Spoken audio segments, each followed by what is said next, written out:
Praise the lord. ఈరోజు మీకోసం జీవము గల దేవుని మాట. 1 యోహాను పత్రిక 3వ అధ్యాయము 8వ వచనము. అపవాది యొక్క క్రియలను లయపరచుటకే దేవుని కుమారుడు ప్రత్యక్షమాయెను.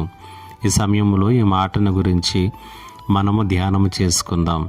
దేవాతి దేవుడైనటువంటి దేవుడు ఆయన మహిమ సింహాసనమును విడిచిపెట్టి పరలోకము నుండి ఈ లోకమునకు ఎందుకు దిగి వచ్చాడో, ఆయన ఎందుకు ఈ భూమి మీద దేవుని కుమారుడిగా తనను తాను ప్రత్యక్షపరుచుకున్నాడో ఈ యొక్క వచనము మనకి స్పష్టంగా తెలియచేస్తుంది.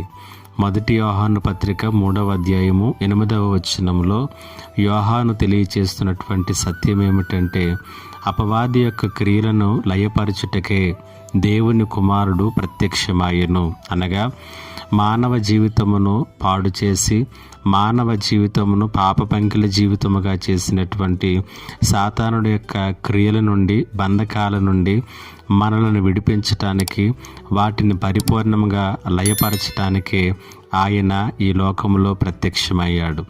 ఎవరైతే ఆ రీతిగా ప్రత్యక్షమైనటువంటి క్రీస్తునొద్దకు చేరుకుంటారో వారిని వారి పాపము నుంచి విడిపించి రక్షించుటకు ఆయన సామర్థ్యము కలిగినటువంటి దేవునిగా ఉన్నాడు. ఈ క్రిస్మస్ దినములలో క్రీస్తు యొక్క శుభవార్తను ఆయన తెలియచేస్తుండగా, నీ పాప పంకిల జీవితముల నుండి నీవు విడుదల పొంది నీ జీవితాన్ని పావనం చేసుకున్నట కొరకే క్రీస్తునొద్దకు చేరి నీ పాప జీవితం నుంచి విడుదల పొందు.